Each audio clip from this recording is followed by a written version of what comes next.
Dame Tweedweller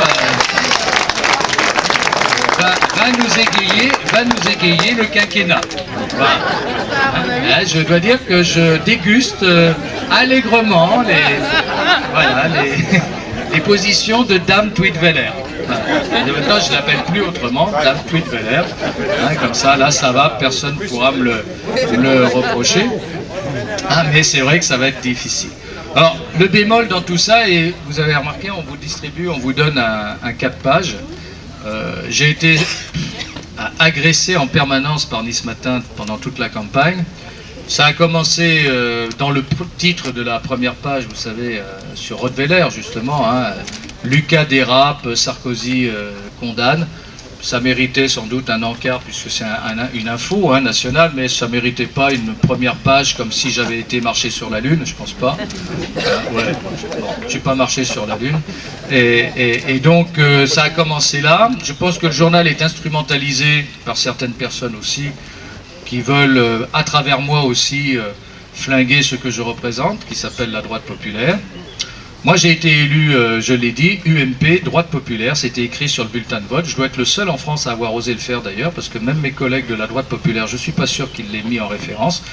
J'avais aussi le soutien du Nouveau Centre et du Parti radical, du MPF, de Debout la République, donc j'étais capable de rassemblement, mais sur des convictions qui sont les miennes, pas sur celles du voisin. Et je pense que Nice Matin a des ordres là-dessus pour se comporter de cette manière, puis il a ses laquais, ces relais locaux qui font un certain travail. Le pire que je puisse reprocher, c'est pas simplement d'avoir été agressé, parce que commenter mes affiches, les bandeaux, ne retenir que certains mots par rapport à d'autres, se faire le relais complaisant de ses adversaires qui vous insultent, parce que là, ils se sont pas retenus, quoi. C'est une chose, mais alors quand on fait après l'analyse politique des résultats, là, je veux dire, c'est grave, quoi. Je veux dire, c'est parce que c'est vraiment soit être complètement idiot, stupide. Un oral de Sciences Po, vous êtes recalé à 0 sur 20, quoi. Je veux dire, c'est éliminatoire. Ou alors, c'est vraiment une instrumentalisation. Le titre de mardi matin, le Front National met un pied dans le bastion Lucas, est un contresens. Est un contresens. Mais évidemment, selon comment on prend la référence de base, vous savez, si vous prenez l'été 2003 de la canicule et que vous jugez tous les étés, ou celui qui va venir, qui sera peut-être aussi la canicule, mais celui de l'année dernière, vous allez dire, on est dans une période de refroidissement climatique. Par rapport à la canicule de 2003, on est en refroidissement climatique. Bien sûr. Ben, c'est ce qu'ils ont fait. Ils ont pris le chiffre de 2007, qui était vraiment la canicule politique cette fois-ci. C'était chaud. On avait des scores de deuxième tour dès le premier tour. C'était du jamais vu. C'est une aberration électorale. C'est un petit peu comme les élections législatives de mai 68. La chambre introuvable. Ou celle de 1919 après la Première Guerre mondiale. Vous avez parfois des événements qui font que vous avez une aberration arithmétique et politique. Alors si vous, la fois d'après, vous faites la comparaison avec l'aberration, forcément vous ne pouvez être qu'en recul. Donc ça s'appelle être d'abord malhonnête, mais en plus débile.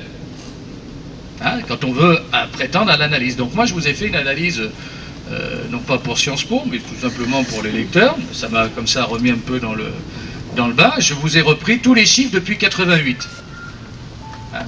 Si c'est François Hollande, je ne suis pas là. Je vous ai repris les chiffres depuis 88, puisque Nice Matin n'est pas capable de le faire. Je vous les ai repris à la fois dans l'ex-6e circonscription qui avait 19 communes, parce qu'en plus, ils comparent 2012 d'aujourd'hui sur 5 communes avec 2007 sur 19 communes. Je ne vous dis pas la comparaison chou et navet, quoi. Vraiment magnifique, mais comment abuser les gens. Et en reprenant que les 5 communes de l'actuelle circonscription, depuis 88, qu'est-ce qu'on constate? On constate que le Parti Socialiste, en 1988, faisait ici 25% des voix. Et que Madame Gauthier en a fait 22. Donc le Parti Socialiste récupère, par rapport aux dernières élections de 97, 2002, où il y a eu des présidents de droite, où il était tombé à 15, retrouvant un président de gauche comme en 88, elle fait 22%, c'est-à-dire 3 points de moins que Madame Boivin, je le répète, sur les 5 communes actuelles, pour comparer. Donc le Parti Socialiste n'a rien gagné de plus. Il est toujours en deçà de son score d'il y a 25 ans, excusez du peu. Quant au Front National, la vedette médiatique de cette élection, qui a doublé son score au plan national, puisqu'il y a 25 ans, le Front National aux législatives faisait 8% pour toute la France, et cette fois-ci, il a fait 16%. Eh bien, le Front National, avec Albert Perron, dont la journaliste ne connaît même pas l'existence, hein, Albert Perron, député FN de la proportionnelle mitterrandienne, Albert Perron avait fait près de 25% en 1988. Il avait fait 24 et quelques. Et quand on regarde les chiffres, le Front National ne fait que reculer pour faire son score le plus bas. Vous entendez bien, son score le plus bas maintenant, en 2012. Malgré la poussée nationale, il fait dans notre circonscription 20,1, c'est-à-dire son score le plus bas, si je mets de côté, bien sûr, la canicule dont je parlais tout à l'heure en 2007, avec un chiffre aberrant de 6%, qui n'a aucun sens.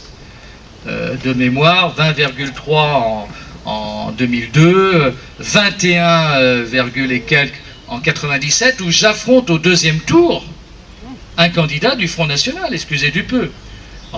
Remarquez déjà à l'époque, j'affronte en 2002 Damiani, candidat socialiste, candidat local implanté, et j'affronte en 97 Jean-Paul Ripoll, Front National. Par définition, au deuxième tour, quand on s'oppose à socialiste, on fait toujours moins de voix que quand on s'oppose à un candidat Front National plus extrémiste. Donc le journaliste déjà à l'époque avait dit que j'étais en recul déjà. Depuis le temps que je passe mon temps à être en recul, je devrais déjà être dans le Loup ou dans le Var. Hein, bon.